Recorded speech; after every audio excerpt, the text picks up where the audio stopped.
Hello बच्चों, आपका ज्ञान ट्यूटोरियल में स्वागत है। मैं संतोष सर। मुझे उम्मीद है कि आप पहला वीडियो देख चुके होंगे जिसमें फर्स्ट पार्ट के बुक के बारे में शॉर्ट में रिवीजन किया गया है। अगर आप अभी नहीं देखे हों तो देख डालें। आज हम लोग ऑर्गेनिक के सेकंड वीडियो भेज रहे हैं जिससे आपको याद करने और समझने में आसानी होगा। अगर हम लोग बच्चों ऑर्गेनिक केमिस्ट्री में आते हैं तो आप उसमें देखे होंगे कि ज़्यादातर रिएक्शन है।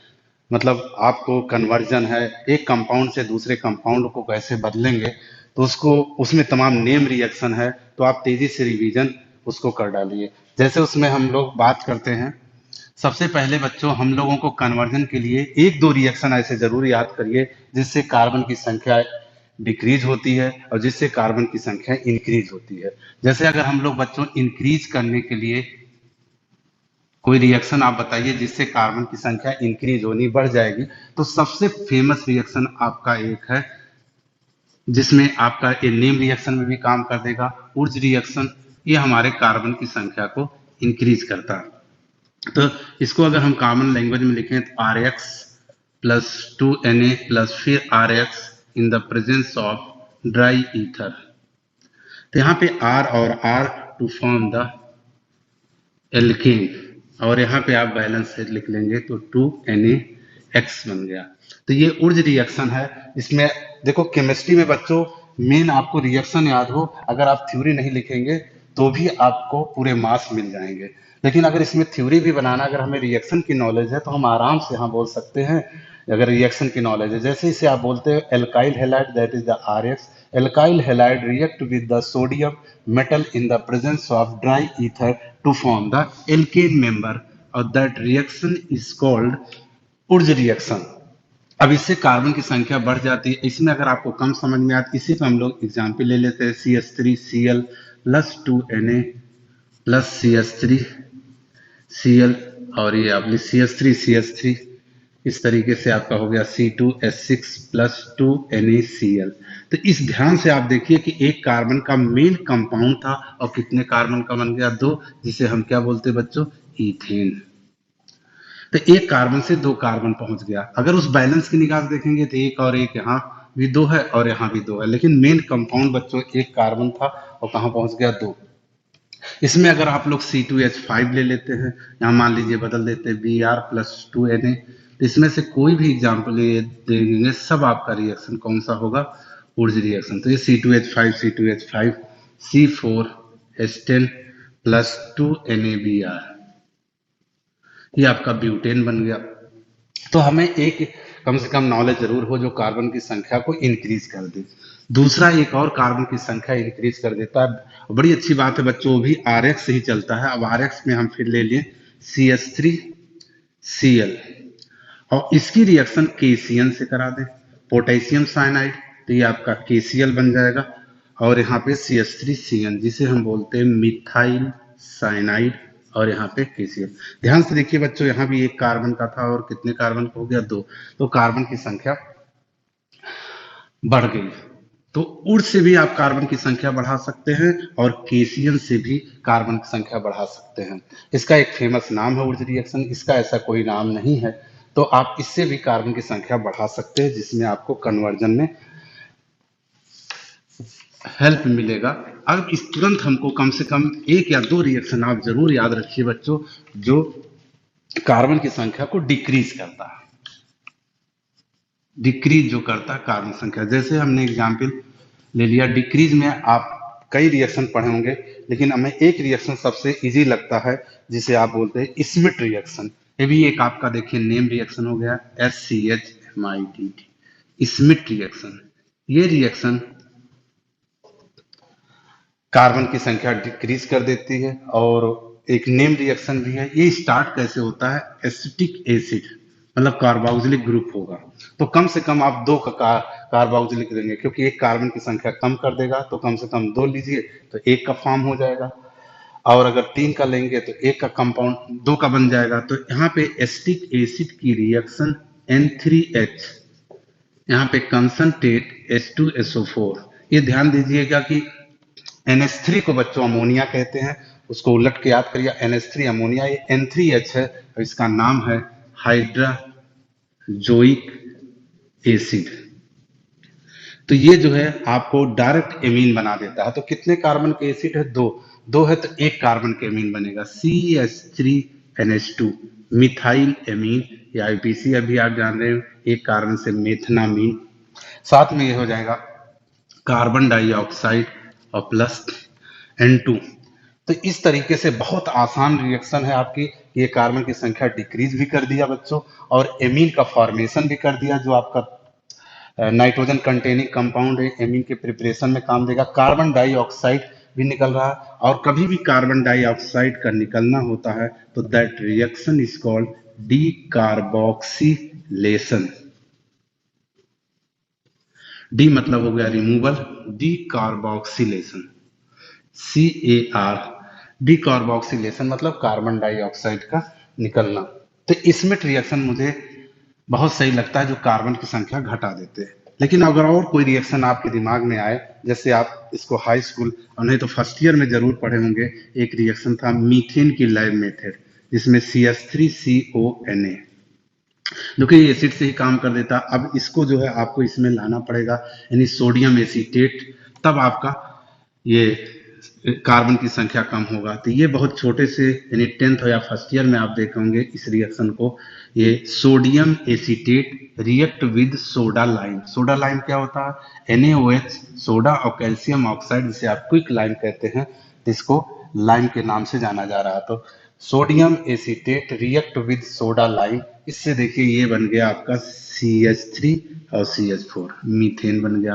प्लस बोलो Na2CO3, सोडियम कार्बोनेट। यहाँ भी बच्चों कार्बन डाइऑक्साइड कार्बोनेट के रूप में निकल रहा। So that also reaction is also के कैन से डीकार्बोक्सिलेशन रिएक्शन। अब यहाँ भी देखिए कितने कार्बन का था? दो। तो दो से क्या बन गया? एक। तो ये भी कार्बन की संख्या डिक्रीज कर दिया। तो आप ये भी कार्बन की संख्या डिक्रीज करने में यूज कर सकते हैं। तीसरा अगर आपने सुना होगा, हाफ हाफ मैन ब्रोमो या ब्रोमामाइड रिएक्शन, ये भी कार्बन की संख्या डिक्रीज करता है और हमारे एमीन के प्रिपरेशन में काम दे देगा। तो यहाँ पे जैसे हम अगर ले लें CH3CONH2, या अगर आप C2H5 भी ले सकते हो, CONH2, इसमें से कोई भी, मतलब याद करने की, अगर आपको हाफ मैन ब्रोमाइड रिएक्शन लिखना है बच्चों, तो एमाइड शब्द आना चाहिए, जैसे CONH2। जैसे इसका दो कार्बन से इसकी आईपीसी क्या होगी? एथेनामाइड, और दो और एक तीन से प्रोपेनामाइड। तो दोनों में से कोई भी एक रिएक्शन आप लिख सकते हैं। इसकी रिएक्शन Br2 और KOH से रिएक्शन आप करा देंगे, और यहाँ पे आपका एमीन बन जाएगा। तो ये CH3 और यहाँ से NH2, तो CH3NH2 बन जाएगा आपका मिथाइल एमीन, और प्लस आपका हो जाएगा KBr प्लस K2CO3 और प्लस H2O। बैलेंस कर लीजिएगा आप लोग, 2 KBr 2 H2O, और यहाँ पे आपका 4 KOH। इसी तरीके से दूसरा भी हो जाएगा, बस यहाँ पे मेन कंपाउंड बच्चों C2H5NH2 हो जाएगा।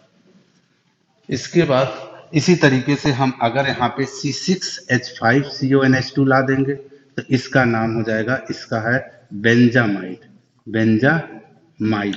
तो बेंजामाइड से यहाँ पे आपका ये इस तरीके से हो जाएगा एनिलीन। सब कुछ यही रहेगा, C6H5NH2, तो इसका हो गया एनिलीन, यानी methyl amine, ethyl amine and aniline form हो जाएगा।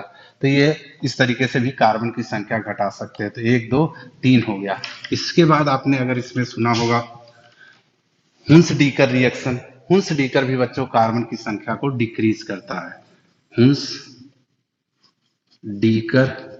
रिएक्शन, इसमें सिल्वर एसीटेट होता है, प्लस इसकी reaction Br2 in the presence of CCl4, यहाँ पे RX बन जाता है। RX आप जानते होंगे, RX एल्काइल, तो यहाँ पे CH3 और ब्रोमीन है। तो ये अभी देखा आपने कि ऊर्ज रिएक्शन में हमें जरूरत पड़ती है RX, तो यहाँ से हम लोग RX ला सकते हैं। तो silver acetate react with the bromine and in the presence of carbon tetrachloride, so that reaction is called the Huns-Diecker reaction। तो यहाँ पे CH3Br और प्लस इक्वेशन कंप्लीट कर सकते हैं आप, AgBr, एक Br बचेगा, कार्बन डाई फिर देखिए बच्चों इसमें कार्बन डाइऑक्साइड निकल रहा, so also you can say the decarboxylation reaction. इस तरीके से बच्चों आपको हमने कुछ कार्बन की संख्या को डिक्रीज और इंक्रीज।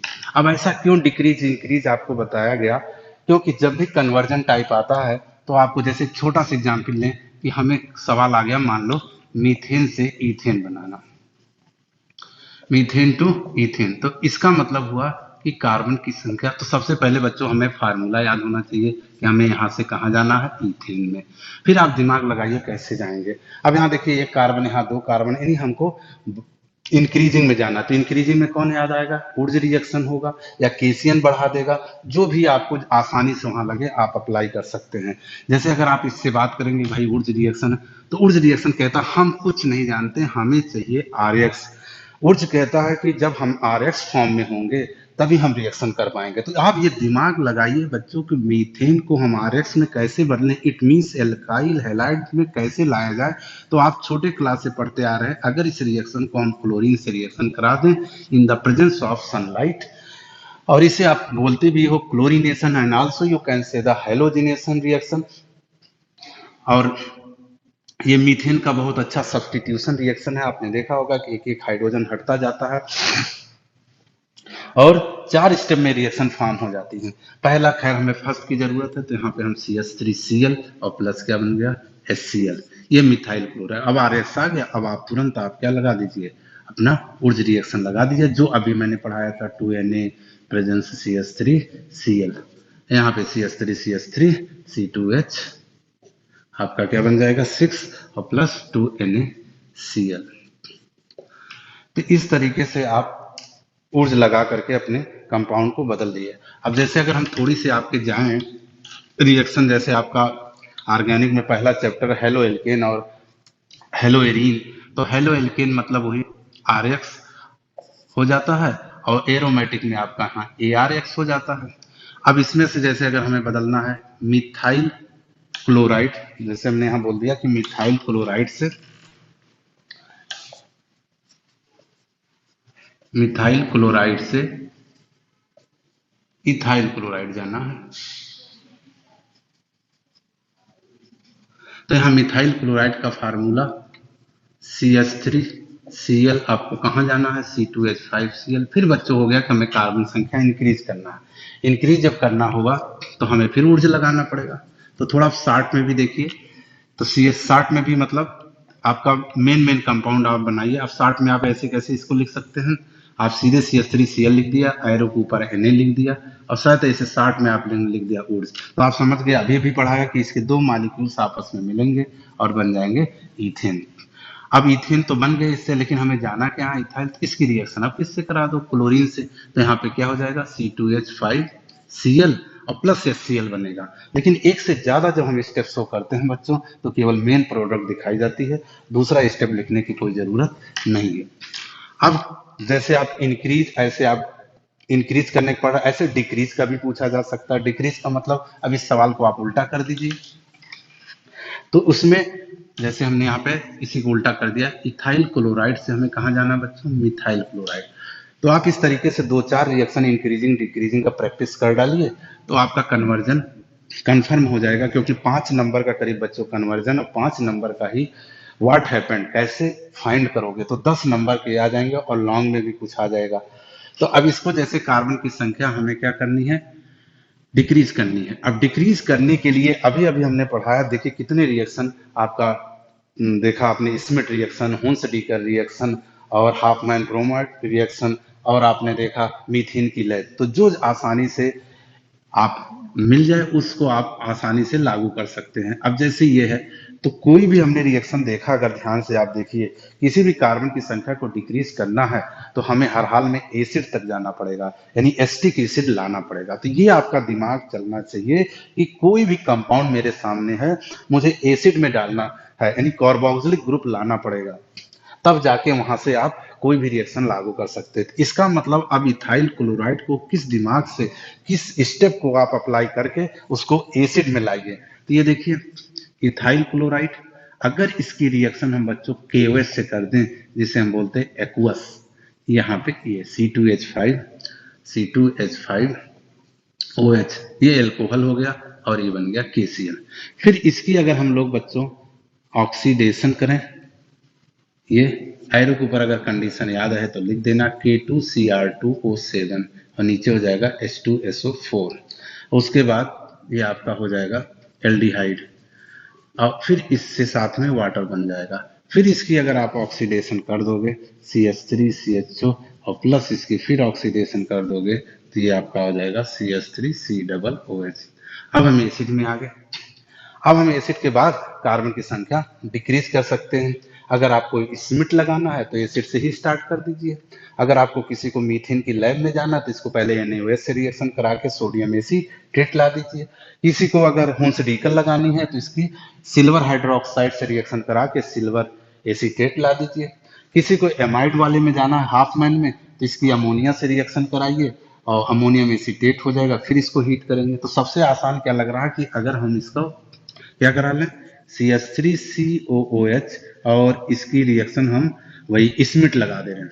तो स्मिट अभी अभी बच्चों पढ़ाया मैंने, N3H in the presence of concentrate sulphuric acid, यहाँ से एमीन बन जाता है CH3NH2 प्लस अभी पढ़ाया था कार्बन डाइऑक्साइड एंड नाइट्रोजन। तो इस तरीके से एमीन बन गया। फिर आता है अरे यार हमें तो ये फाइंड करना था क्या मिथाइल क्लोराइड, तो यहाँ पे एमीन तक आ गया। अब एमीन को याद रखिए कि हमें एल्कोहल में जाने का एक रास्ता बहुत फेमस है HNO2 जिसे हम बोलते हैं नाइट्रस एसिड। ध्यान दीजिएगा HNO3 को नाइट्रिक एसिड, इसे नाइट्रस एसिड कहते हैं।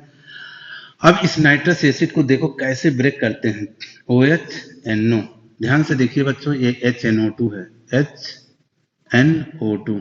अब यहाँ पे ऐसे आप लिख करके ऐसे पढ़ सकते हैं तो ये बन गया मिथाइल एल्कोहल और प्लस N2 और प्लस वाटर। ये समझाने के लिए इस तरीके से ब्रेक करके एक्सप्लेन किया। अब एल्कोहल आ गया। अब आप लोग सोच रहे होंगे क्यों आप एल्कोहल में जा रहे हैं। बच्चों अगर हम किसी तरीके से एल्कोहल पा गए तो हम RX में बड़े आसानी से आ सकते हैं। ध्यान दीजिएगा PCl5 से रिएक्शन करा के। आप एल्कोहल की केमिकल प्रॉपर्टीज याद किए होंगे, PCl5 है बच्चों, PCl3 है प्लस SOCl2 है, थायोनिल क्लोराइड। इन तीनों मेथड से हम RX पा जाते हैं। जैसे अब इसकी बात करें तो ये CH3Cl मिल गया तो हमारा CH3Cl हो गया और साथ में अगर इक्वेशन याद है तो POCl3 plus HCl। Phosphorus oxy chloride या फास्फोरिल क्लोराइड कहते हैं। इसी तरीके से इससे भी रिएक्शन करा के मेन प्रोडक्ट आ जाएंगे, बाकी साइड प्रोडक्ट थोड़ा सा बदल जाएगा। जैसे PCl3 में H3PO3 बन जाता और SOCl2 में सल्फर डाइऑक्साइड और HCl। इस तरीके से आपका ये आ गया, लेकिन 1 2 3 4 5 6 स्टेप में आया। तो ऐसा देख के बच्चों बिल्कुल मत परेशान होइए यार ये इतने स्टेप में आया। आप ध्यान से देखिए इस स्टेप में कितने आंसर छिपे हैं। मान लो ये आ गया, हो सकता है बीच के भी तो सवाल पूछे जा सकते हैं कि इथाइल एल्कोहल से कैसे फॉर्म करोगे एसिटिक एसिड। अगर एक एक स्टेप की बात करें तो देखो कई आंसर छिपे हैं, 1 से लेकर के 2 3 4 5 6 7 इस तरह। अब बीच में भी क्वेश्चन पूछे जा सकते हैं। तो इस तरीके से आप अपने थॉट को पॉजिटिव हमेशा बनाए रखिए। अरे इतना बड़ा लग रहा है, इतना, ये भी तो देखो कि इसके बीच के भी स्टेप से सवाल आ सकते हैं। तो इस तरीके से बच्चों ये हमने आपका क्या डिक्रीजिंग बताया। इसी तरीके से अगर हम और बात करें किसी कंपाउंड में, मान लो जो ले लेते हैं हम लोग किसी चीज का, एल्कोहल में मान लो आ गए, मिथाइल एल्कोहल से कहाँ जाना है, मान लो इथाइल एल्कोहल। ठीक है, अब यहाँ पे क्या करना है, इंक्रीज करना है। तो थोड़ा आपके देखिए शॉर्टकट बताते हैं। इसको जानने के लिए हमें हर हाल में, अब देखो कार्बन संख्या बढ़ानी है, बढ़ाने वाले दो ही तो हैं तुम्हारे पास, एक KCN बढ़ा देता पोटेशियम साइनाइड और एक आपका क्या ऊर्स। तो कोशिश करिए आप इस रिएक्शन को RX मिलाइए तभी काम होगा। तो शॉर्ट में देखिए जरा, हमने PCl5 अभी लिखा था, CH3Cl बन जाएगा। फिर इसकी रिएक्शन आप खाली एरो के ऊपर लिख दीजिए बच्चों, ऊर्ज रिएक्शन। तो समझ जाइए 2 molecules in the presence of sodium और आपका कार्बन की संख्या इंक्रीज हो गई। फिर कहाँ जाना है, अगर इसकी रिएक्शन हम लोग इससे करा दें, इसमें Cl2 से, तो ये हो जाएगा C2H5Cl और फिर इसकी रिएक्शन हम KOH एक्वस याद रखिएगा, एक्वस या बच्चों यहाँ पे एक्वस या KOH या NaOH ले सकते हो, तो बस OH बैठ जाएगा, C2H5OH। देखिए बन गया। तो ये दो रिएक्शन एक साथ जरा आप लोग याद करिए। जैसे इस रिएक्शन को जरा हम आपको समझा दें, C2H5Cl plus KOH aqueous. Aqueous लिखना क्यों जरूरी है बच्चों? तो यह बन गया C2H5OH प्लस HCl। अब इसी रिएक्शन को अगर बच्चों आप छोटे क्लास में पढ़े हैं फर्स्ट ईयर में, C2H5Br या क्लोरीन लेकर के, या इसको हम ऐसे भी ब्रेक कर सकते हैं CH3CH2Br। इसकी रिएक्शन बच्चों अगर हम KOH या यहाँ से समझ सकते हैं, एक यहाँ पे मैंने लिख दिया एल्को। ठीक है, दोनों बातें सेम है। तो इसमें और इन दोनों में डिफरेंस देखिएगा। जब ये एक्वस है तो OH चुपचाप जाके यहाँ पे बैठ गया, लेकिन अगर बच्चों एल्कोहलिक है तो ऐसे समझ लो, ऐसे याद कर लो, ये कि सिंपली था एक्वस से पानी उन्हें मिला है तो जाके OH बैठ गया, एल्कोहल फॉर्म हो गया। अगर इसी में एल्कोहल है तो KBr, तो यहाँ तो बन गया। फिर OH यहाँ सीधे नहीं बैठा, ऐसे याद कर लो कि भैया एल्कोहल है, एल्कोहल मिला है तो नशा होगा, नशा होगा तो फिर सीधे थोड़ी ना बैठेगा। तो यहाँ से क्या करेगा, एक यहाँ से H किडनैप कर लेगा वो। जब यहाँ से एक H किडनैप कर लेगा तो ये बन जाएगा वाटर। और बच्चों वाटर जब बन गया तो यहाँ बचा क्या, C2H4। तो अब सोचो यहाँ पे कंपाउंड कौन सी आ गई, इथीन। तो सेम रिएक्शन यहाँ भी आ जाएगा इथीन, या इसी को आप स्ट्रक्चर के रूप में लिख सकते हैं CH2 डबल बॉन्ड और सेम कंपाउंड ये आए। तो इस तरीके से दोनों में देखिए कितना माइन्यूट डिफरेंस है। इस रिएक्शन को नीचे वाले को आप फर्स्ट ईयर में पढ़े भी होंगे। यहाँ से ये ब्रोमीन, ये आपका अल्फा है, और इसके बाद वाला आपका ये बीटा है। तो यहाँ से बच्चों एक हाइड्रोजन जाता है, यहाँ से तो ब्रोमीन चला गया, इसीलिए आपने इसे पढ़ा होगा फर्स्ट ईयर में, इसे बीटा एलिमिनेशन रिएक्शन कहते हैं। तो किसी चीज का गायब हुआ, यहाँ ध्यान से आप देखिए, तो ब्रोमीन भी गायब हुआ और हाइड्रोजन भी गायब हुआ, तो इसलिए ये सेम हो जाएगा कंपाउंड। तो दोनों चीज गायब होती है तो इसे एक इंग्लिश में क्या बोलते हैं, डीहाइड्रोहैलोजिनेशन। तो डी मतलब होता है रिमूवल, हाइड्रोजन गायब हुआ और हाइड्रोजन गायब हुआ, सो इस रिएक्शन को डीहाइड्रोहैलोजिनेशन। अगर खाली हाइड्रोजन गायब होता तो आप खाली क्या बोलते, डीहाइड्रोजिनेशन। खाली हाइड्रोजन गायब होता तो डीहाइड्रोजिनेशन बोलते। और कभी फ्यूचर में अगर ये ऐड होते हैं तो आपने सुना होगा हाइड्रोजिनेशन, या हाइड्रोजन जुड़ता है तो बच्चों इसे हैलोजिनेशन कहते हैं। इस तरीके से हमें लग रहा है कि अब आप कुछ न कुछ कार्बन की संख्या को डिक्रीज इंक्रीज करने में इस तरीके से आप बहुत तेजी से कन्वर्जन की प्रैक्टिस कर डालिए।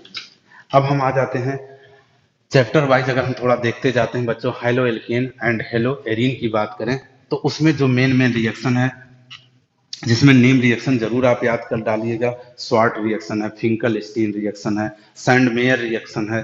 तो इसमें इंपॉर्टेंट रिएक्शन याद कर डालेंगे। जैसे इसमें हमें ये जो मेन लग रहा है, जैसे C2H5Br है, इसकी रिएक्शन बच्चों सिल्वर साइनाइड से अगर आती है तो इसको आपको ये लिख के आना पड़ेगा C2H5NC और प्लस यहाँ से AgBr। ये दोनों रिएक्शन हम लिख दे रहे हैं। जैसे C2H5Br आता है और प्लस KCN आता है, तब तो आप यहाँ पे C2H5CN लिख के आएंगे और यहाँ पर गया KBr। तो ये इथाइल साइनाइड है। ये अक्सर क्यों पूछा जाता है, क्योंकि यहाँ भी आप CN लिख के चले आते हैं। तो यहाँ से याद रखिएगा NC, और NC को बोलते हैं बच्चों आइसोसाइनाइड। तो इथाइल आइसोसाइनाइड। इसकी और अगर देखें इथाइल ब्रोमाइड की अगर रिएक्शन की बात करें तो KSH C2H5SH और प्लस KBr, इसे बोलते हैं इथाइल मरकैप्टन। इथाइल मरकैप्टन ये क्या होता है बच्चों, एलपीजी की रियल में बताते हैं कि उसकी कोई स्मेल नहीं होती है, लेकिन आप देखते होंगे कि जब भी एलपीजी से कोई गैस निकलती है तो तुरंत आपको पता चल जाता है अरे गैस लीक कर रहा। तो बच्चों उसमें यही मिला रहता है। तो एक कंपटीशन या जीके टाइप क्वेश्चन होता कि एलपीजी में कौन सी चीज मिली रहती है, इथाइल या मिथाइल मरकैप्टन। अगर इसकी और एक रिएक्शन की बात करें बच्चों, C2H5Br plus C2H5ONa, sodium ethoxide, sodium ethoxide, sodium ethoxide, ये जब NaBr बन जाता है और यहाँ पे C2H5O, di ethyl ether, di ethyl बीच में होता ईथर, और आईपीसी क्या बोल सकते हैं, इथॉक्सी इथेन। तो ये बड़ा इंपॉर्टेंट रिएक्शन है। एक तो ईथर की प्रिपरेशन हो गई और साथ में इस रिएक्शन को विलियम सन सिंथेसिस रिएक्शन भी कहते हैं। तो देखिए कितने इंपॉर्टेंट रिएक्शन भी आते जा रहे हैं बीच बीच में, उसी के कई कई नेम रिएक्शन भी आ जा रहे हैं। तो विलियमसन सिंथेसिस रिएक्शन कहते हैं। इस तरीके से अगर हम और कुछ एरोमेटिक में रिएक्शन में जाते हैं, तो एरोमेटिक में आपने देखा जैसे एक बहुत इंपॉर्टेंट रिएक्शन जैसे आपने देखा हुआ सैंड मेयर रिएक्शन है। Sandmeyer reaction. अब सैंड मेयर रिएक्शन क्या होता है कि यहाँ पे N2Cl benzene diazonium chloride CuCl oblique HCl या Cu2Cl2 भी लिख सकते, मतलब क्यूप्रस क्लोराइड। तो बेंजीन N2 को याद कर लो, डाइएजोनियम Cl को क्लोराइड। इसके प्रेजेंस में जब ये रिएक्शन होता है तो बस यहाँ पे केवल Cl रहने दो, इसे हम बोलते हैं क्लोरोबेंजीन बन गया, और यहाँ साथ में क्या निकल गया N2। That reaction is called name reaction, Sandmeyer reaction, and also the preparation of the chlorobenzene। यहीं पे हम कुछ उससे रिलेटेड रिएक्शन और पढ़ा दे रहे हैं। जैसे यहाँ पे एक आता है गाटर मैन रिएक्शन। गाटर मैन रिएक्शन। तो गाटरमैन में अब बच्चे इतना कंफ्यूज हो जाते हैं, इसीलिए हम तीनों एक साथ लिख रहे हैं। जैसे यहाँ पे N2Cl को बच्चों ऐसे भी लिख सकते हो NCl, एकदम यहीं पे Cu खाली कर लीजिए बस HCl। ठीक है, तो यहाँ से मान के चलिए कि Cl कहीं गिर गया, गटर में गिर गया, ऐसे याद कर लीजिए कि यहाँ से Cl गायब। बिल्कुल केवल क्या बच्चों, यहाँ से केवल क्या गायब है, क्लोरीन गायब है, और बाकी सेम रिएक्शन और प्रोडक्ट भी बच्चों सेम बन रहा है, और प्लस N2। और इसी रिएक्शन को हम क्या कहते हैं, गाटरमैन रिएक्शन कहते हैं। अगर यहीं पे और एक चीज देखने दें तो GA Gattermann Koch reaction. Gattermann Koch reaction. तो गाटरमैन कोच रिएक्शन में क्या होगा, बस यहां पे आपका हो जाएगा, यहीं पे आप क्या करिएगा बच्चों, N यहाँ पे लिखिए, ये बेंजीन लेना है और साथ में CO और प्लस HCl एरो के ऊपर AlCl3। तो यहाँ पे CO यहाँ जाएगा और यहाँ H रहता है, CHO हो जाएगा। क्या हो जाएगा, CHO। ये थोड़ा बच्चों हम लोग पहुंच गए बेंजल डिहाइड में, और ये HCl निकल। अब इसको यहाँ बताने का मेरा मेन उद्देश्य था कि तीनों में डिफरेंस आ जाए। इसमें से आप क्या गायब कर दिए, केवल Cl गायब कर दिए। और गाटरमैन कोच में बेंजीन की रिएक्शन कार्बन मोनोऑक्साइड और HCl से इन द प्रेजेंस ऑफ AlCl3, यहाँ पे ध्यान दीजिएगा CHO बन जाएगा। ये यहाँ का टॉपिक नहीं था, लेकिन तीनों का कंफ्यूजन दूर करने के लिए बच्चों हमने इसको लिखा था। और तो इस तरीके से आप क्लोरोबेंजीन के रिएक्शन याद कर लेंगे। क्लोरोबेंजीन से एक चीज जैसे आपने सुना होगा, क्लोरोबेंजीन से आप DDT बना दीजिए, DDT। तो अब क्लोरोबेंजीन का, तो क्लोरोबेंजीन बनता है बच्चों कैसे, पहले हम क्लोरल लेंगे, क्लोरल। तो क्लोरल का फार्मूला ऐसे बना देते हैं, ये बच्चों है किसका फार्मूला, क्लोरल।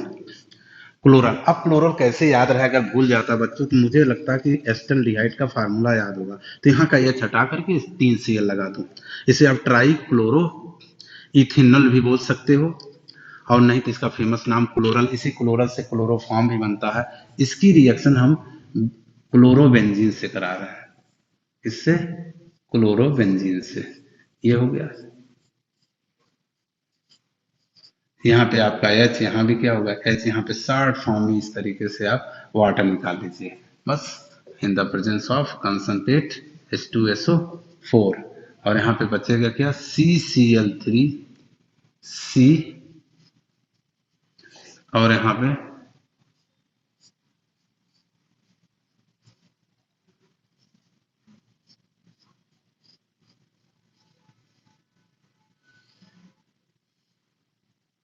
ठीक है। अब देखिए कार्बन किससे जुड़ा, 1 2 3 4, और प्लस क्या हो गया बोलो, H2O। ये आपका DDT बन गया। क्या बन गया, DDT। तो देखो नाम कैसे फुल फॉर्म याद आएगा, die chloro diphenyl, die chloro diphenyl try chloro ethane. इसको अगर हम लिखते हैं डाई क्लोरो, फिर ये हो जाएगा डाईफिनाइल और ये हो जाएगा आपका ट्राई क्लोरो और 2 कार्बन से इथेन। तो इस तरीके से आप डीडीटी बना सकते हैं। अब इसके बाद इसमें मुझे जो एक रिएक्शन बच्चों को टफ लगता है वो हम जल्दी से आपको समझा दें, SN1 और SN2। तो पहले SN1 एक्सप्लेन करते हैं। SN1 में जैसे एग्जाम्पल लेते हैं बच्चों, CH3 का whole thrice CCl plus KOH या NaOH रिएक्शन लिख सकते हैं आप, KOH या NaOH कोई भी लिख सकते हो आप। इसका अगर हम प्रोडक्ट बनाए बच्चों, CH3 का होल थ्राइस C, आगे क्या हो जाएगा OH और प्लस NaCl, ये मेन रिएक्शन हो गया। तो यहाँ पे ये देखो टर्सरी है, यानी ये 3 डिग्री है। तो इसका मतलब SN1 किस में पाया जाता है सबसे ज्यादा, 3 डिग्री, फिर बोलो 2 डिग्री और फिर 1 डिग्री। तो ये टर्सरी ब्यूटाइल क्लोराइड कह सकते हो NaOH को, या टर्सरी ब्यूटाइल अल्कोहल। बाकी इसको जब आप ओपन करेंगे तो आप इसकी IPAC लिख सकते हैं। अब इसकी अगर हम लोग बच्चों मैकेनिज्म एक्सप्लेन करने की कोशिश करें, तो ये इसको ओपन कर रहे हैं।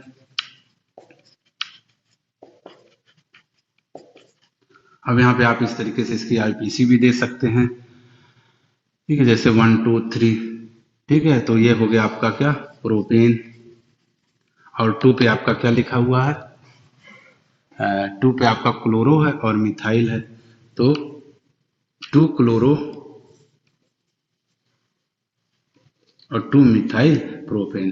खैर इसकी रिएक्शन अगर हम लोग केवल से किए हैं, लेकिन इसकी मैकेनिज्म अगर करें बच्चों, तो यहाँ से क्लोरीन मोर इलेक्ट्रोनेगेटिव इसलिए खींचेगा, इधर से जो ये CH3 है ये आपका प्लस आई इफेक्ट है, इधर से पुश करेगा तो आसानी से ये टूट जाएगा, CH3C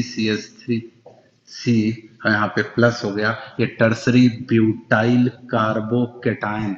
फर्स्ट ईयर में पढ़ा होगा आप लोगों ने, कार्बोकेटायन या इसे कार्बोनियम आयन, ऐसा कार्बन एटम जिसके ऊपर प्लस साइन हो उसे हम क्या कहते हैं, कार्बोकेटायन। यहाँ पे Cl माइनस में, फिर यहाँ से आपका ये जो OH होगा वो आएगा और चुपचाप जा करके यहाँ पे जुड़ जाएगा। तो यहाँ का जो निगेटिव फॉर्म है, यानी माइनस वाले को हम बोलते हैं न्यूक्लियोफिलिक, तो इसे आप ये भी कह सकते हैं न्यूक्लियोफिलिक, आकर के यहाँ पे ऐड हो जाएगा। तो ये रिजल्ट आ जाएगा क्या, CH3 और आगे क्या जुड़ जाएगा, OH। तो इस तरीके से आपका और ये अंडरस्टूड है, Cl यहाँ माइनस Na जाकर के जुड़ जाएगा। तो यहाँ पे जो रिएक्शन का रेट है वो is direct proportional to the CH3 का होल थ्राइस CCl। अब इसको अगर हम समझाने की कोशिश करें बच्चों, SN, तो पहले S क्या मतलब है, सब्स्टिट्यूशन न्यूक्लियोफिलिक रिएक्शन है। सब्स्टिट्यूशन आप लोग समझ रहे हैं, कोई हटे कोई जाके जुड़ जाए तो सब्स्टिट्यूशन है। न्यूक्लियोफिलिक क्यों कहते हैं, जो क्योंकि माइनस जाके जुड़ता है। जब माइनस जुड़ता है तो उसे आप बोलते हो न्यूक्लियोफिलिक, और जब प्लस होता है तो उसे आप बोलते हैं इलेक्ट्रोफिलिक। तो OH जाकर के जुड़ गया। अब बात आती है सर 1 क्यों शब्द आया है, जिसे हिंदी में एकाणु बोलते हैं, और इंग्लिश में क्या है,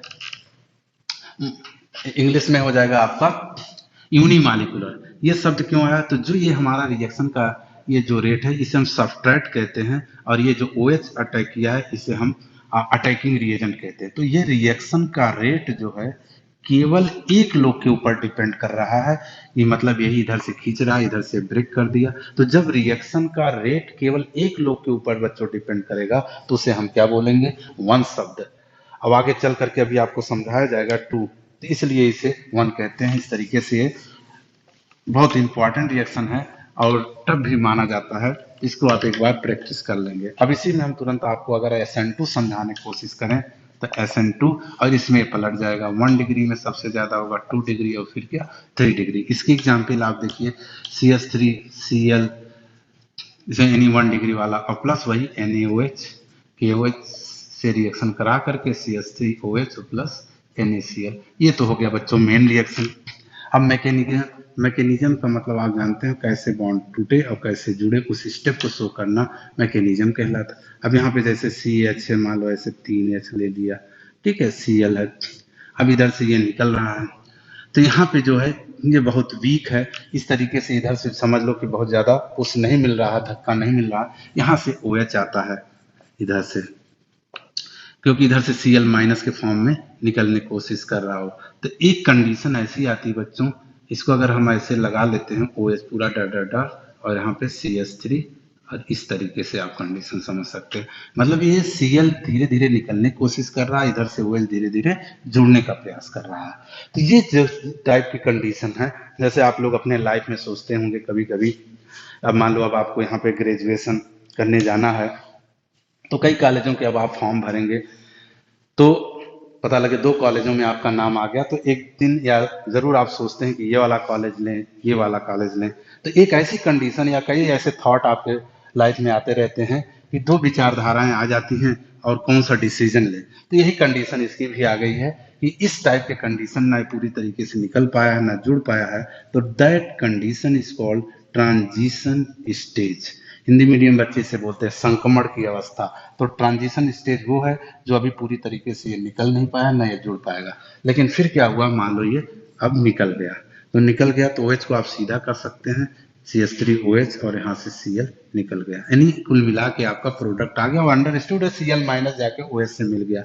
अब अगर हम यहाँ पे रिएक्शन के रेट की डिटरमाइंड करें, तो यहाँ पे बच्चों ये आपको लिख के आना होगा कि CH3Cl बड़े ब्रैकेट में लिख देना, concentration is denoted by the big bracket, और CH3Cl साथ में बच्चों ये भी हेल्प किया है कौन, OH माइनस। इट मीन्स अब आपको समझ में शायद आ गया होगा कि SN का मतलब तो हो गया सब्स्टिट्यूशन, माइनस OH जा रहा जुड़ने, तो इसे बोला गया न्यूक्लियोफिलिक। 2 शब्द यहाँ क्यों आया, क्योंकि इसमें रिएक्शन का रेट 2 लोगों के ऊपर डिपेंड कर रहा है, substrate and the attacking reagent. तो ये आपका हो जाएगा SN2 रिएक्शन। अब हम बच्चों अगले स्टेप में, अगले चैप्टर में आते हैं। ऐसे में अगले चैप्टर में आपका जैसे एल्कोहल, फिनॉल और ईथर है, तो उसकी आप इंपॉर्टेंट रिएक्शन आप जरूर याद कर लीजिएगा। तो एल्कोहल में अगर हम लोग बात करें, तो एल्कोहल में अभी हम कुछ रिएक्शन की जो बात की है तो उसको रिपीट नहीं करेंगे। तो एल्कोहल में जैसे एक रिएक्शन हम बात करते हैं डिहाइड्रेशन। तो डिहाइड्रेशन का मतलब होता है वाटर का निकलना। अब जैसे हम यहाँ पे C2H5OH ले लिए और एरो के ऊपर कंसंट्रेट H2SO4 170 डिग्री सेल्सियस, तो यहाँ पे 5 में से एक H ले करके यहाँ पे बन जाएगा बच्चों वाटर, और यहाँ बचेगा C2H4। तो ये वाटर का निकलना दैट इज कॉल्ड डिहाइड्रेशन, और एल्कोहल का तो डिहाइड्रेशन ऑफ एल्कोहल हो गया। तो यहाँ पे आपका बन गया ईथीन। और उसी तरीके से अगर हम लोग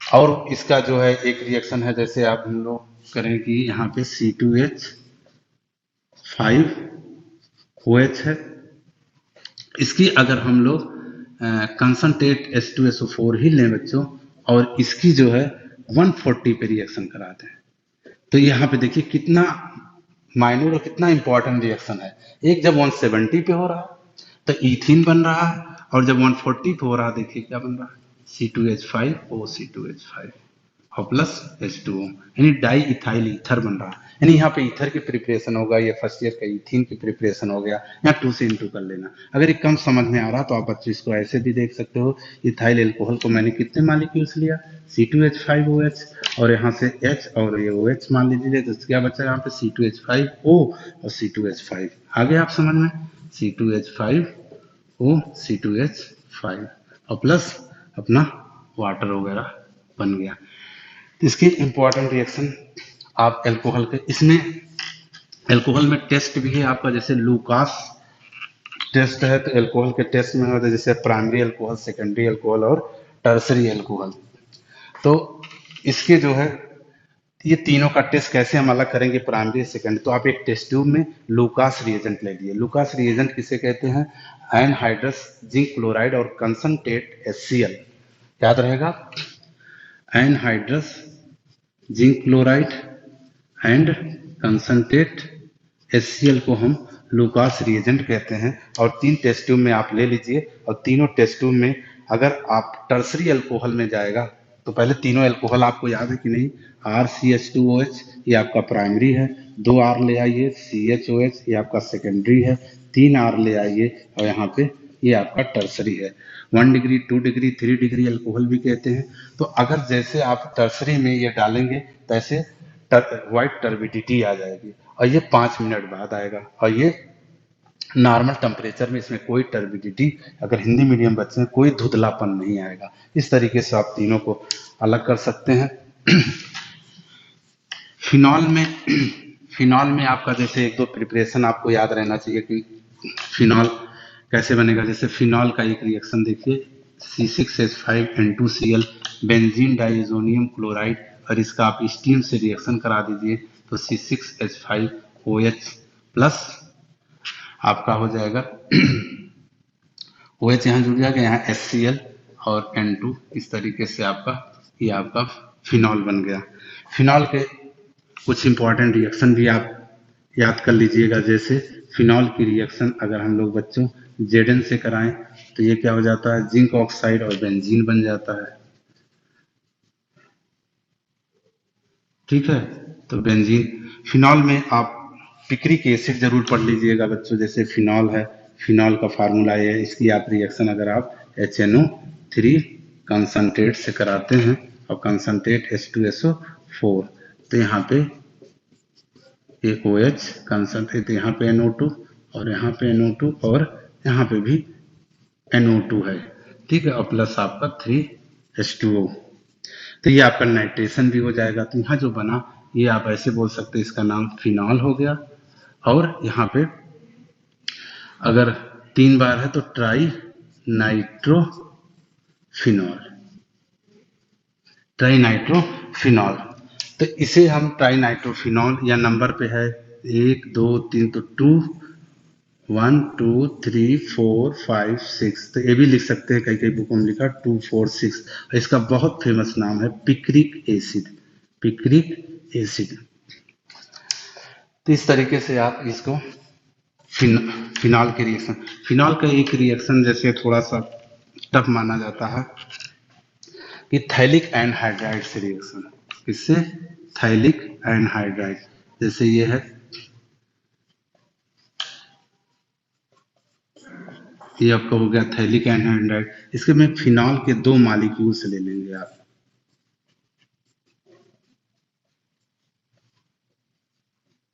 यहाँ पे बच्चों H है, यहाँ पे क्या है H, इस तरीके से आप, तो यहाँ पे ये खाली आप याद कर लिए कि थैलिक एनहाइड्राइड फिनॉल के 2 मॉलिक्यूल्स की रिएक्शन अगर हम लोग करा देते हैं तो यहाँ पे कंसंट्रेट H2SO4 के प्रेजेंस में, तो आप इसको ऐसे क्या करिएगा, यहाँ से वाटर निकाल के बस इन दोनों को ऐसे ऐड कर दीजिएगा, यहाँ ऐड कर दीजिएगा तो ये आपका हो जाएगा, ये ऐसे बना लीजिए C और यहाँ पे पहले यहाँ पे आप फिनॉल बना लीजिए,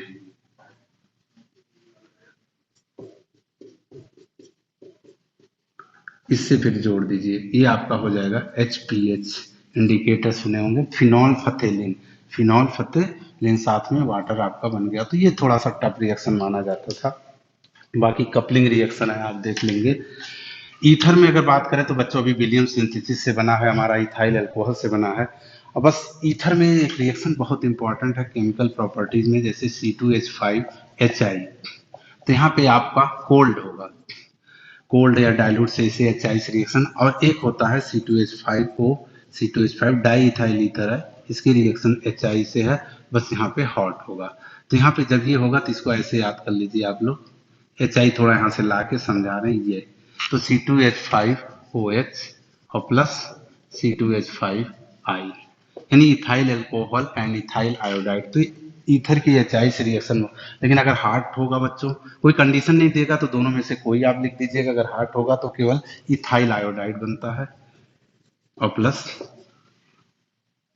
वाटर हो जाएगा, बैलेंस कर लेना, शायद बैलेंस हो गया होगा। तो इस तरीके से आप एल्कोहल, फिनॉल और ईथर ये रिएक्शन याद कर लेंगे। अगर फिर हम अगले चैप्टर में जाते हैं जिसका नाम है, आपने देखा, एल्डिहाइड, कीटोन एंड कार्बोक्सिलिक, ये थोड़ा लंबा चैप्टर है, तो उसमें मेन रिएक्शन आप जरूर याद कर लीजिए, जिसमें स्मिथ हम लोगों का आ गया बच्चों। और इसके बाद आपका कार्बोक्सिलिक में, अब इसमें जैसे अगर कोई कन्वर्जन आप लाना चाहते हैं तो इससे भी बना सकते हो, जैसे फॉर्मिक एसिड से कहाँ जा रहे हो आप, एस्टिक एसिड। तो अब कंफर्म हो गया कि इसमें भी क्या करना है, कार्बन की संख्या इंक्रीज करना है, तो अपना वही मेथड लगा करके आप इसमें कुछ नेम रिएक्शन अगर आपको और याद आ रहे हों, जैसे HVZ रिएक्शन आपने सुना होगा, HVZ, तो इसे हम लोग फुल फॉर्म थोड़ा सा टफ है, hell hole hard Zelensky reaction, लेकिन इसे HVZ कुछ नहीं है बच्चों, केवल नाम टफ है कि अगर हम एसिटिक एसिड की रिएक्शन किससे करा दें, एसिटिक एसिड की रिएक्शन हम किससे करा दें, Cl2 से, रेड पी, रेड पी। आप ऐसी भी बोल सकते हैं कि एसिटिक एसिड का हैलोजिनेशन हो रहा है, बस ये यहाँ का इस H से एक H हटा के Cl जोड़ दीजिए, तो CH2Cl और COOH और प्लस HCl। इसको रिपीट भी जाके कर सकते हो और इसको बोल सकते हो क्या, alpha chloro acetic acid, alpha chloro acetic acid या अल्फा क्लोरो इथेनोइक एसिड। बस ये हम एसिटिक एसिड का हैलोजिनेशन करा दिए, तो ये आपका ये रिएक्शन हो गया। तो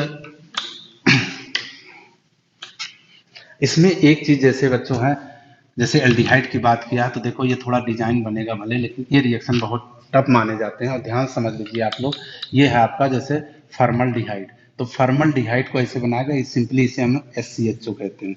इसकी रिएक्शन ग्रिग्नॉर्ड रिएक्शन, ग्रिग्नॉर्ड रिएक्शन किसे कहते हो, ठीक है, RMgX, इसमें हमने I ले लिया, तो यहाँ मान लीजिए आप HC और आप ऐसे करके यहाँ पे मान लीजिए यहाँ पे ये माइनस आ गया, तो माइनस आ गया तो यहाँ पे आपका जुड़ गया OMgI और दूसरे वाले पोर्शन से आपने क्या जोड़ दिया, ये आपका हो जाएगा एडिशन, एडिशन कंपाउंड। उसके बाद बच्चों इसकी रिएक्शन आप वाटर से करा देना, H+ भी लिखा रहता है तो एसिडिक मीडियम में हो जाता है।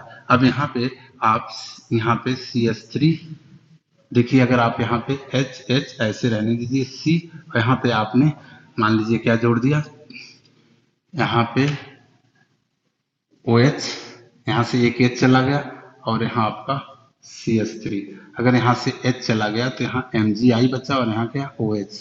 ये रिएक्शन ध्यान से देख लीजिए बच्चों, बहुत पेपर में आ रहा है। ये आपका हो गया मैग्नीशियम हाइड्रोक्सी आयोडाइड।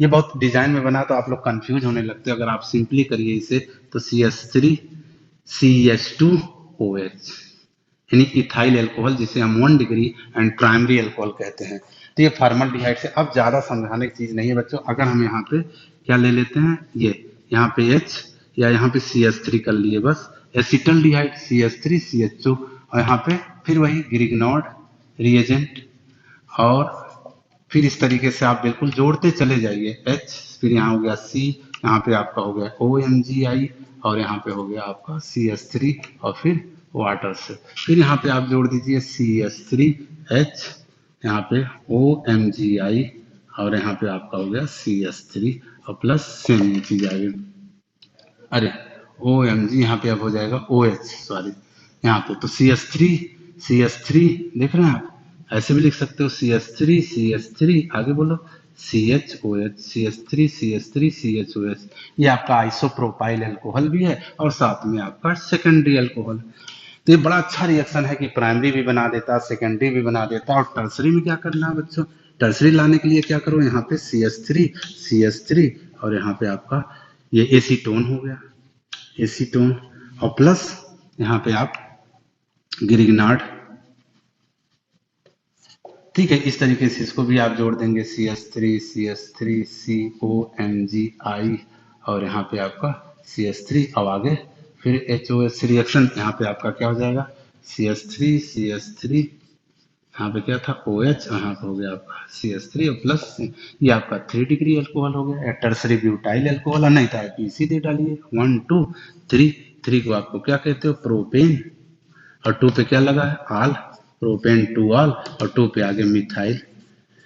तो ये बहुत अच्छा रिएक्शन है primary secondary and tertiary Grignard head से, एक बार प्रैक्टिस कर लेंगे तो इसमें अगर आपके कुछ रिएक्शन जैसे टफ आते हैं तो उसमें जैसे फॉर्मल्डिहाइड, एसिटल्डिहाइड और एसीटोन से है, लेकिन इसमें हम एसिटल्डिहाइड या एसीटोन से आपको समझाने कुछ रिएक्शन कोशिश करें, जैसे एसिटल्डिहाइड है, अगले में फिर हम ऐसे खाली बना देंगे आपको।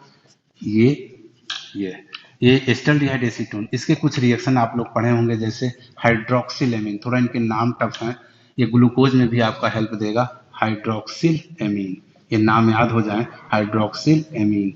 अब ध्यान दीजिए, एक में हम समझाएंगे, आप दूसरे में आप समझ जाएंगे। यहाँ पे बस आप क्या करना है, वाटर निकाल लेना है बस, तो CH3H यहाँ पे C double bond NOH, CH3 C double bond NOH। इस तरीके से आपका क्या हो गया, ये कंपाउंड बन गया। और साथ में क्या बन गया, तो ये हाइड्रोक्सिल एमीन से रिएक्शन हुआ, तो ये आपका एस्टल्डिहाइड ऑक्सिन बन जाएगा, एस्टल्डिहाइड ऑक्सिन। इसी तरीके से इसमें आप कर सकते हैं। अब इसमें अगर हम दूसरे सीख लेकर के आए, इसका नाम है हाइड्रेजीन, तो NH2 कहते हैं। अब हम बस ऐसे किया, बस जोड़ दीजिएगा, ठीक है, जोड़ दीजिएगा तो आपका क्या हो जाएगा, जैसे यहाँ पे CH3 C double bond N, फिर आगे बोलो NH2 और वाटर बन गया। तो यहाँ पे इसका नाम क्या था, हाइड्रेजीन। तो हाइड्रेजीन से बोलो, बस हाइड्राजोन बोल देना। अगर ये एसीटोन है तो एसीटोन हाइड्राजोन। इसी में अगर हम लोग बच्चों एक वो ला दें, एक एच कम करके फिनाइल हाइड्राजीन, तो यहाँ पे NH2 एक एच कम कर दो, C6H5, बस। तो ये क्या नाम था, हाइड्रोजन, फिनाइल हाइड्रोजन। इसमें से फिर क्या करिएगा, आप वाटर निकाल दीजिएगा और इसको बैठा दीजिएगा, तो इसका नाम हो जाएगा फिनाइल एसीटोन फिनाइल हाइड्राजोन। एक और उसमें होता है सेमी कार्बेजाइड। अब ये कैसे याद आ रहा है, तो ये आपको अगर याद है बच्चों, ये वाला हाइड्रोजन, तो यहाँ से एक एच कम करिए, जैसे इसमें कम किया है CONH2, इसका नाम हो जाएगा सेमी कार्बेजाइड। ठीक है, तो सेमी कार्बेजाइड, फिर इसको भी वहां सेमी कार्बेज जोन में बदल दीजिएगा, फिर यहाँ से वाटर निकाल करके। तो इसमें चाहे एल्डिहाइड आ जाए, चाहे फॉर्मल्डिहाइड, चाहे एस्टल्डिहाइड, चाहे इस तरीके से बड़े लंबी रिएक्शन माने जाते हैं। अब उसमें नेम रिएक्शन भी आप लोग बच्चों पढ़ लीजिएगा। अगले चैप्टर में अगर हम लोग आते हैं, जिसका नाम है नाइट्रोजन कंटेनिंग कंपाउंड, जिसे एमीन चैप्टर बोलते हैं, जिसमें अभी हमने हाफ मैन ब्रोमाइड से रिएक्शन आपका बनाया, स्मिट से बन जाएगा। अब उसकी एक आध केमिकल प्रॉपर्टीज हैं। इसमें एक बहुत फेमस हमें लग रहा है कार्बेलिमीन रिएक्शन। तो कार्बोलिमीन रिएक्शन में क्या होता है, अभी आप पढ़ें, कोई प्राइमरी एमीन जैसे RNH2 की रिएक्शन, आपने देखा होगा RNH2 प्राइमरी होता है। अगर इसमें हम एक R और डाल दें तो एक NH सेकेंडरी एमीन हो जाएगा, और एक R और अगर एंट्री कर दें तो यहाँ पे आपका हो जाता है टर्सरीन। तो प्राइमरी एमीन की रिएक्शन क्लोरोफॉर्म और KOH या NaOH से आप रिएक्शन कर देंगे, तो ये RNC बन जाएगा, एल्काइल आइसोसाइनाइड। इससे बड़ी बैड स्मेल आती है, तो एक टेस्ट का भी काम कर देता है। और साथ में बच्चों KCl और प्लस वाटर। अब इसमें कोई भी आप जो आप पढ़े हो, जैसे आप यहाँ CH3 ले लिए, तो CH3 ले लिए तो यहाँ पे क्या बन जाएगा, CH3NC, बस, बाकी सब सेम, मिथाइल आइसोसाइनाइड। अगर यहाँ पे आप बच्चों C2H5 ले लिए, तो ये जरूरी नहीं कार्बेलेमीन आया तो इसमें से कोई रिएक्शन आप ले सकते हैं, इथाइल आइसोसाइनाइड बन जाएगा। अगर यहाँ आप फिनाइल ले लेते हैं बच्चों, जिसे आप एनिलीन बोलते हो, तो ये फिनाइल आइसोसाइनाइड बन जाता। तो इस तरीके से कार्बेलेमीन रिएक्शन भी बहुत ज्यादा इंपॉर्टेंट है। तो इसी में बच्चों एक हिंसबर्ग रिएजेंट होगा C6H5SO2Cl, जिसे हम बेंजीन सल्फोनिल क्लोराइड कहते हैं, और हिंसबर्ग रिएजेंट, इससे हम प्राइमरी सेकेंडरी एमीन का टेस्ट भी यानी तीनों में पार्टीशन कर सकते हैं। तो बस आप उसमें थोड़ी सी थ्योरी पढ़ लीजिएगा कि C6H5SO2Cl को हम क्या कहते हैं, हिंसबर्ग रिएजेंट कहते हैं। अगर हमारा प्राइमरी एमीन होगा तो रिएक्शन करके और फिर एल्कलाइन NaOH में सॉल्वेबल हो जाता है। अगर सेकेंडरी एमीन है, रिएक्शन करता है लेकिन एल्कली NaOH में डिसॉल्व नहीं होता है, और हमारा टर्सरी एमीन है वो रिएक्शन ही नहीं करता है। तो इस तरीके से आप एमीन चैप्टर को भी रिवीजन कर लेंगे। लास्ट चैप्टर अगर हम लोग आते हैं बच्चों, बायोमॉलिक्यूल्स, तो बायोमॉलिक्यूल्स आप तेजी से आप लोग पढ़ डालेंगे बच्चों। उसमें सबसे मेन, जैसे आपने कार्बोहाइड्रेट पढ़ा होगा, कार्बोहाइड्रेट, प्रोटीन, फैट। तो कार्बोहाइड्रेट की स्मॉलेस्ट यूनिट क्या होती है, ग्लूकोज। कई ग्लूकोज मिलकर के कार्बोहाइड्रेट का फॉर्म, प्रोटीन का एमाइनो एसिड है, और फैट का फैटी एसिड है। कार्बोहाइड्रेट की अगर डिफिनीशन आती है, तो कार्बोहाइड्रेट की डिफिनीशन में जैसे आपके कोर्स में है ग्लूकोज, तो C6H12O6, और एक और फार्मूला लिखते हैं C6, ये है आपका फ्रक्टोज। तो ग्लूकोज, ऐसे तो आप दोनों सेम लग रहा है, जब इसका बच्चों स्ट्रक्चर बन जाएगा CHOH का होल 4 और यहाँ पे CH2OH, तो ये आपका हो जाएगा, ये है ग्लूकोज। अब आप बन गए। इसमें जब एल्डिहाइड फंक्शनल ग्रुप आता है तो इसे हम बच्चों ग्लूकोज ही बोलेंगे, इसीलिए इसे हम एल्डोज शुगर कहते हैं। कौन सा शुगर, एल्डोज। और इसे कीटोज बोलते हैं, क्योंकि इसका जब आप स्ट्रक्चर बनाओगे तो इसमें बच्चों कीटोन आएगा, CHOH का होल 3 होगा ये, और ये CH2OH 3 4 5 6 इस तरीके से देखो कीटोन है, तो इसलिए इसे कीटोज शुगर भी कहते हैं। तो अब दोनों में डिफरेंस आ जाएगा। अब अगर हम थोड़ी देर के लिए एक शुगर का रिएक्शन लिखते हैं C12H22O11 प्लस इसका अगर हम बच्चों हाइड्रोलिसिस करते हैं, क्या करते हैं, हाइड्रोलिसिस करते हैं, तो यहाँ पे क्या बन गया C6H12O6 प्लस C6H12 यानी आपका ग्लूकोज बन गया। तो इसकी जरा कार्बोहाइड्रेट की डिफिनीशन कोशिश हम लोग करें, तो कार्बोहाइड्रेट की डिफिनीशन क्या है कि ऐसे सब्सटेंस या ऐसे कंपाउंड जो पॉलीहाइड्रोक्सी एल्डिहाइड या पॉलीहाइड्रोक्सी कीटोन होते हैं, तथा ऐसे भी सब्सटेंस जिनका हाइड्रोलिसिस करने पर इस टाइप के सब्सटेंस बन जाते हैं, वो हमारा कार्बोहाइड्रेट कहलाता है। तो आप अपनी लैंग्वेज में लिख सकते हैं कि सच टाइप कंपाउंड व्हिच है polyhydroxy aldehyde and ketone and also such type compound after hydrolysis to give the such type compound that is called the carbohydrate। अब अगर आप देखें तो ग्लूकोज आपके कोर्स में है, तो ग्लूकोज का प्रिपरेशन तो आप देखिए प्रिपरेशन हो गया, और इसके बाद इसमें हम लोग मोनोसेकेराइड एंड ओलिगोसेकेराइड पढ़े। तो मोनोसेकेराइड वो होते हैं जैसे ग्लूकोज और फ्रक्टोज, इनको और छोटे पार्ट में ब्रेक नहीं कर सकते हैं और इनका हाइड्रोलिसिस नहीं हो सकता, ये हमारे दोनों क्या है, मोनोसेकेराइड। उसके बाद ओलिगोसेकेराइड है। ओलिगोसेकेराइड वो होता है जिनका हाइड्रोलिसिस करने पर मोनोसेकेराइड के 2 से लेके 10 मॉलिक्यूल्स मिले, वो हमारा ओलिगोसेकेराइड कहलाता है। ओलिगो में आपके कोर्स में है डाइसेकेराइड, ट्राइसेकेराइड, जनरली आपके डाइसेकेराइड पूछे जाते हैं। तो डाइसेकेराइड वो होते हैं जिनका हाइड्रोलिसिस करने पर मोनोसेकेराइड के कितने मॉलिक्यूल्स थे, 2। तो इसलिए आपका ये जो शुगर है जिसे सुक्रोज कहते हो, चीनी कहते हो, ये किसका एग्जाम्पल हो गया, आपका डाइसेकेराइड। इसमें बच्चों इसके बाद आप ग्लूकोज के मेन रिएक्शन आप याद जरूर कर लीजिएगा क्योंकि टाइम ज़्यादा हो रहा है। तो उसमें आप जैसे ग्लूकोज के कई रिएक्शन बच्चों इंपॉर्टेंट में, जैसे ग्लूकोज के रिएक्शन कुछ हम चर्चा करें तो जैसे इसमें CHOH है, और इसमें अगर प्रूफ करके आता है कि प्रूफ कीजिए कि इसमें स्टेट चेंज पाई जाती है, बस आप HI और रेड P से रिएक्शन कर देंगे और स्टेट फॉर्म में मतलब आप क्या लिख के चले आएंगे, हेक्सेन। तो 1 2 3 4 5 और यहाँ पे आप ये नॉर्मल सीधी चेन होती तो क्या बोलते, 1 2 3 4 5 से नॉर्मल हेक्सेन। तो कई टाइप्स इसमें आता है, जैसे अभी CBSE में क्वेश्चन आ गया है इस रिएक्शन से क्या प्रूव होता है, तो नॉर्मल हेक्सेन यानी स्टेट चेन। और इसके कई रिएक्शन है बच्चों, आप इसको याद कर लीजिएगा। जैसे कई बार आया पेपर में, प्रूव कीजिए कि इसमें पॉलीहाइड्रोक्सी ग्रुप पाया जाता है, तो इसकी रिएक्शन आप किससे करा देंगे, एसिटिल क्लोराइड से। एसिटिल क्लोराइड से, तो एसिटिल क्लोराइड का जैसे CHOH यहाँ पे, और इसकी रिएक्शन हम इसी एसिटिल क्लोराइड से कराएं तो यहाँ पे ध्यान दीजिए, जैसे यहाँ से HCl निकल जाएगा और COCH3 जाके बैठ जाएगा ऐसे यहाँ से, तो 5 बार आपका बैठ जाएगा। तो CHO डॉट करके COCH3 और यहाँ पे आपका 4 हो जाएगा, फिर यहाँ पे CH2O डॉट COCH3 और प्लस आपका हो जाएगा 5HCl, यहाँ पे आप बैलेंस कर देंगे। तो ये बन गया GPA, ग्लूकोज 4 और एक यहाँ से पेंटा, और ये आप इतना ध्यान दीजिए तो CH3COO जिसे एसीटेट कहते हैं, तो ग्लूकोज पेंटा एसीटेट। इसके बाद तेजी से बच्चों इसके रिएक्शन आप याद कर डालिए, जिसमें प्रूव करना है। अगर आपको कार्बोनिल ग्रुप है तो हाइड्रोजन साइनाइड से रिएक्शन देख लीजिएगा। तो हाइड्रोजन साइनाइड से रिएक्शन जब आप करा देंगे तो ग्लूकोज ऑक्सीजन बन जाएगा। NH2OH हाइड्रोक्सिलेमिन से करा देंगे सॉरी HCl से करा देंगे तो आपका ग्लूकोज साइनोहाइड्रिन बन जाएगा, और अगर हाइड्रोक्सिलेमिन से करा देंगे तो ग्लूकोज ऑक्सीजन बन जाएगा। तो वो दोनों रिएक्शन आपका प्रूव कर देगा कि उसमें कौन सा ग्रुप पाया जाता है, CO मतलब कार्बोनिल ग्रुप। और ऐसे इसी तरीके से अगर एल्डिहाइड ग्रुप है तो फेलिंग और टॉलन रिएक्शन से आप रिएक्शन करा दीजिएगा। फेलिंग टॉलन आपको याद होगा CuO कहते हैं, और टॉलन रिएजेंट किसे कहते हैं, Ag2O। तो इससे जब इसके रिएक्शन करा देंगे तो प्रूव हो जाएगा कि इसमें कौन सा ग्रुप होता है, CHO।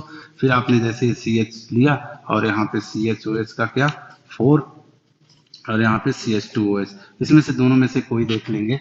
तो यहाँ पे जब ये रिएक्शन होगा बच्चों तो यहाँ पे Cu केवल बन जाता है, Cu2O क्यूप्रस ऑक्साइड का रेड पीपीटी आ जाता है, यहाँ पे 2 हो जाएगा, और ये आपका ग्लूकोनिक एसिड यानी ऊपर आपका बन जाएगा COOH,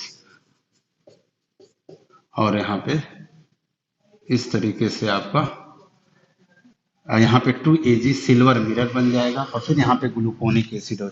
उसके बाद ऑक्सीडेशन इसका पढ़ लीजिएगा। ऑक्सीडेशन में भी अगर Br2 वाटर से होता है, जिसे आप नॉर्मल ऑक्सीडेशन कहते हैं, तो ग्लूकोनिक एसिड बनेगा, लेकिन कंसंट्रेट HNO3 से जब आप कराइएगा तो आपका जो है क्या बन जाएगा, सैकरिक एसिड बन जाएगा। यहाँ पे फिर आपका आ जाएगा COOH ग्रुप, वो सैकरिक एसिड हो जाएगा। और एक बच्चों फिनाइल हाइड्रोजन से पढ़ लीजिएगा, जिससे ग्लूकासजोन बनता है। क्या बनता है? ग्लूकासजोन। और एक उसका रिडक्शन है जिससे सॉर्बिटाल बनता है। तो सॉर्बिटाल में रिएक्शन आपको, जैसे ग्लूकोज आपने लिखा था, तो ग्लूकोज जब यहाँ लिखा था तो यहाँ जो CHOH था, यहाँ भी हो जाएगा CH2OH, और नीचे CHOH का होल 4, और नीचे भी CH2 हो जाएगा, तो ये आपका सॉर्बिटाल हो जाएगा। क्या हो जाएगा? सॉर्बिटाल। यानी यहाँ पे अगर हम लिख देते हैं CHOH का होल 4, और यहाँ पे हो गया CH2OH, और यहाँ पे जब रिडक्शन होगा याद रखिएगा NaHg, मरकरी के प्रेजेंस में।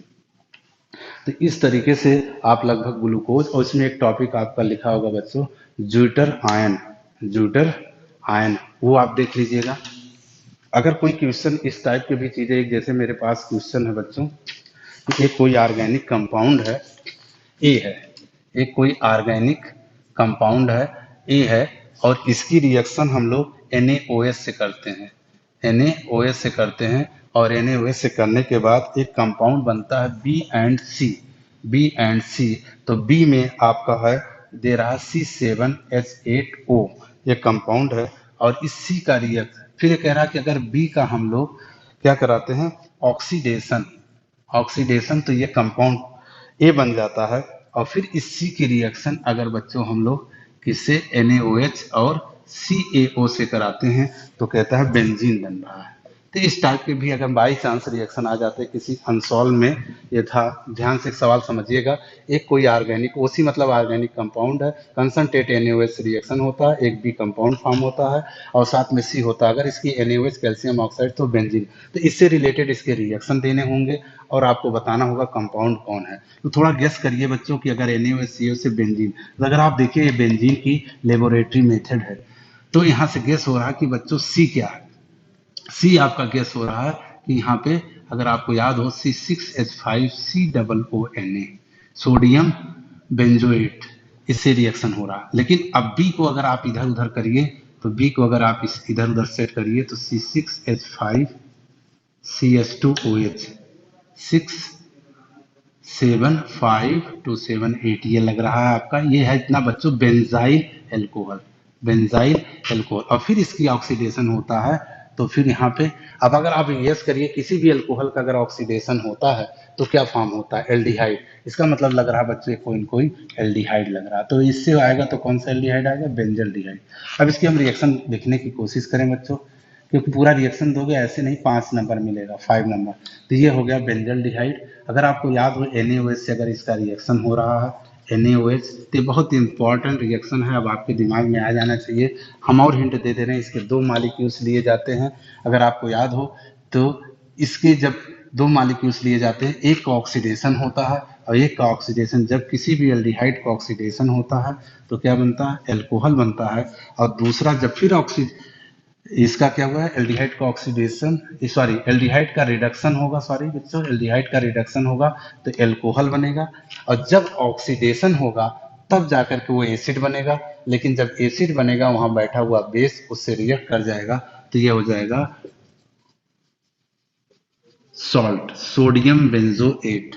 और देखो सोडियम बेंजोएट ये आपका क्या हो गया, ये आपका हो गया C, और ये आपका हो गया B। और फिर कहा कि अगर इसका ऑक्सीडेशन कर देंगे ये मिल जाएगा। ठीक है भाई, C6H5CH2OH, और इसका क्या कर दो, ऑक्सीडेशन करोगे तो ये क्या बन जाएगा, बेंजल डिहाइड, यानी पुनः कंपाउंड फॉर्म हो गया A। फिर ये रिएक्शन कंप्लीट करना, तो वहां पे C वाला C6H5COONA और प्लस NaOH और प्लस CaO, तो इसका H और ये क्या हो गया, C6 बेंजीन बन गया और प्लस सोडियम कार्बोनेट। अब ये देखिए ये आपका डिकार्बोक्सिलेशन रिएक्शन, बेंजीन की लैब मेथड। अब ये रिएक्शन आपको ध्यान में आ जाना चाहिए, रिएक्शन क्या था, ये रिएक्शन बहुत इंपॉर्टेंट था, कैनी-जारो, कैनी-जारो रिएक्शन। कैनी-जारो में आप पढ़े होंगे, ऐसे एल्डिहाइड जिनके पास अल्फा हाइड्रोजन नहीं होता, जिसमें आपका फॉर्मल्डिहाइड और बेंजल्डिहाइड होता है, और दोनों ये रिएक्शन करते हैं, और जिनमें होता है याद रखिएगा वो एल्डोल कंडेंसेशन करता है। एल्डोल कंडेंसेशन भी पढ़ लीजिएगा। और थोड़ा बच्चों वीडियो बड़ा हो गया है, लेकिन टाइम अभी भी, कल आपका पेपर है, तो प्लीज़ इसको रिवीजन जरूर कर लीजिएगा, और बहुत घबराने की कोई ज़रूरत नहीं है। इसको एक त्योहार की तरीके से आप पेपर दीजिए। मैं उम्मीद करता हूँ कि आपका केमिस्ट्री बहुत अच्छा जाएगा। Thank you.